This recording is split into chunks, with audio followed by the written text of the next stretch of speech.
In previous session, we had discussed about the challenges in activities of daily living among children with autism and some techniques to tackle them. In this episode, we are going to look at each area of ADL in specific and some general strategies and adaptation to enable independence. What are the different areas of ADL or self-care for a child? That is sleep, feeding, grooming, that is brushing the teeth, combing, washing face and hand, etc.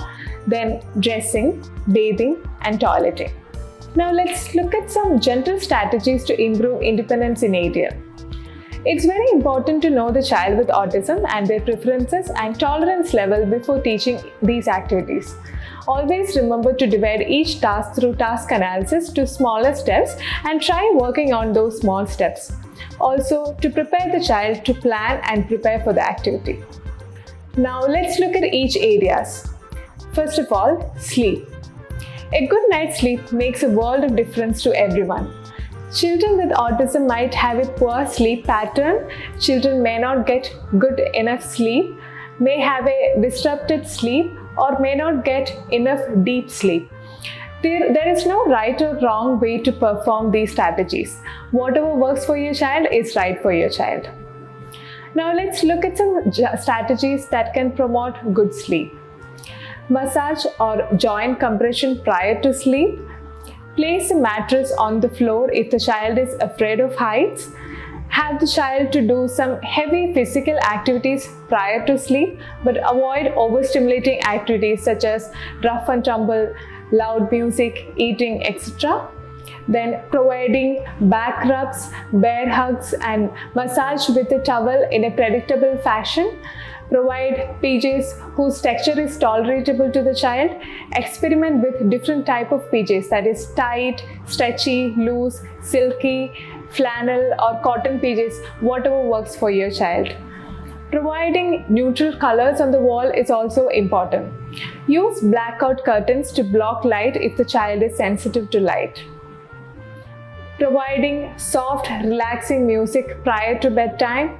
Providing familiar scent in the room. Make the routine more predictable prior to the bed and provide a visual schedule and tell social stories about bedtime. Now, let's look at dressing. Dressing involves many skills: sensory processing, visual perception, motor planning, balance, gross motor and fine motor skills. Independence in dressing contributes to a real feeling of mastery, which contributes to a healthy self-esteem. Let's look at some general strategies for dressing. Keep the drawers organized for the child to enable the child to choose their own clothing. Dress in front of a mirror to add visual cues to assist with motor planning. If the child has poor balance, have your child provide shoes with velcro closures and hoops to zippers for children with fine motor difficulties.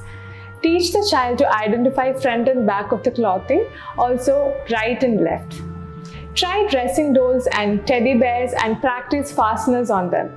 Encourage deep pressure activities prior to dressing to decrease the tactile sensitivities. Cut labels out of clothing or buy clothing with the labels printed on the garment. Try massage with lotion, body squeezes, joint compression, neutral warmth and gross motor activities like jumping, crawling to increase body awareness. Practice fine motor activities to improve muscle strength and coordination such as play-doh activities, tying lace, buttoning, etc. Grooming. Grooming can be activities like washing face, washing hands, combing hair or even brushing teeth for a child. Difficulty processing touch, poor balance and poor body awareness and difficulty in motor planning can have a negative impact on grooming. When you help your child in grooming, pressure touch has more organizing effect than light touch. Minimize distractions from the environment, that is important. Massage to the scalp prior to combing the hair is also important. Use a mirror for a visual feedback. The visual schedule can be stuck on the wall in the same room as they do these activities. Use social stories to explain what is expected of a grooming task. Be aware of the scented hair products. Use unscented products if your child is sensitive to the smells. If the child is sensitive to touch, use a brush with a large head. Using dim lights and minimizing sound can help in reducing the distraction. Now let's look at brushing teeth. Most often, parents of children with autism report to have difficulty with brushing the teeth. It could be because a lot of them has oral sensory modulation issues, and this task demands high sensory tolerance, which makes the whole process off-putting. Some general strategies for brushing the teeth are to decrease sensitivity to touch, that is, apply firm pressure to the gums and around the teeth. Prepare for brushing by applying pressure to the outside of the lips and along the jaw. Remember, always use pressure touch with firm strokes. Try a vibrating toothbrush. If the sound of the vibration is a lot to process for the child, distract with music or countdowns. Warm water while washing the mouth may be better tolerated than cold water. Use a mirror to learn how to do the strokes. Use a very mild flavored toothpaste. Provide visual support like videos or social stories to understand and plan how to brush. Provide a footstool to help the child to reach the faucets. If the child has difficulty in collecting water in the hand to rinse the mouth, provide a plastic cup. Practice fine motor activities required to hold the brush, open the cap of the toothpaste, collect water in the hand, etc. Let's look at feeding. No skill creates more anxiety in a parent than difficulty in eating. Children with autism who finds it difficult may have a heightened sensitivity to touch, smell or taste, or inability to sit still long enough to eat a meal, poorly organized suck, swallow and breath synchrony, poor fine motor skills, balance and coordination. Some children may be at the other extreme. They use their mouths to discover the world. Edible and non-edible items are mouthed, chewed, and sometimes swallowed. Developmentally, the mouth is the first area of the body that can interpret sensory feedback. As the hands develop in their ability to accurately interpret sensory input, they take over as the primary investigators of the environment. Now, some of the strategies for feeding are: prepare a child with a good posture for eating. Provide a weighted vest or compression vest or a cushion for the child to feel more secure and have a better knowledge of body's position in space and improve sitting tolerance. Have your child participate in lots of movement prior to seating tasks like eating. Provide gum massage and firm pressure touch around the lip and mouth prior to the mealtime. If the child has difficulty using utensils, try weighted handles which give more sensory feedback and therefore make movements more accurate. Be aware of texture, mix of textures and temperature of the food. Some children prefer certain textures and temperature and do not like food touching. Try a plate that has divided sections for food. Be aware of the processing of smells and encourage food that fall within your child's smell tolerance.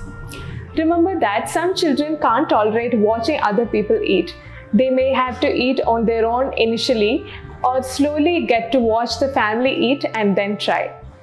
If the child has auditory sensitivity to the sound of the cutlery, try plastic cutlery, cloth napkins, since that is quieter. Encourage lots of oromotor play with whistles, kazoos, etc. to build oromotor muscle skills and coordination. And include a lot of tactile sensory play activities for children with tactile defensiveness. Pre-cut food to encourage independence to the child. Encourage the child to help shop, select, wash, cut, cook, set the table, mix, serve to increase positive experiences and interactions around the food to have fun. Now let's look at bathing. It's very common for children with autism to react negatively to activities related to personal hygiene and cleaning. But there are some children in the spectrum who likes to bath and shower because it provides a lot of sensory input they seek for. Some general strategies for bath time routine. Be aware of the water temperature and note which is your child's favorite. Provide deep, firm pressure massage to the body and head using oil or lotion prior to the shower time. Choose towel or washcloth that are child's tolerance level. Use a heavy face cloth and use pressure strokes on the body if the child seeks for touch. Make shower time a fun activity for the child by providing bubbles, teaching body parts, how to apply soap, etc. Dim lights and minimize sounds if the child is easily distracted. Use mild and non-perfumed soap if the child is sensitive to smell. Encourage the child to do some preparatory play activities like water play in a sink or a bowl with fun toys in them. Draw on your child with soap crayons. As they rub off the soap, they are cleaning themselves, and wrap your child tightly in a soft, warm towel and give them pressure hugs. Now let's look at toileting.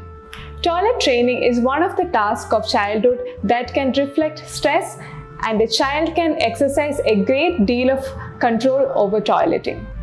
The difficulties in toileting could be due to sensory issues, gastrointestinal problems, lack of control, or sometimes it's just the inability to communicate the need. Try not to enter a battle of wills on this issue. Remember, never force and always respect the child's tolerance. Reward the child for their smallest effort and courage. Now let's look at some general strategies for toileting. Toilet schedules. It is important. On a chart, record the child's daytime elimination habit for a week and use it to identify an average time you have to take the child for toileting. Prepare the child using social stories and encourage the child to use the visual support for communication. Maintain a proper posture while sitting on a toilet seat and ensure that the feet are supported while seating. Try adaptation to improve seating tolerance, such as add a padded seat, put a stool under the child's feet, a rail to hang on to if the child is scared, and use distractions like music or pictures on the wall. If the child cannot tolerate the smell of public toilet, have a small container of any strong smell that the child likes to distract them, or have an air freshener with you. If the visual input is too stimulating, try dim and warm lights. If the child is sensitive to the noise of the flush, try playing a music at the background or noise-cancelling headsets. Things to remember. From the strategies and adaptations we discussed, identify the appropriate ones according to the needs of your child. Build familiarity with new skills through play, and always be patient and give enough time to your child. Thank you.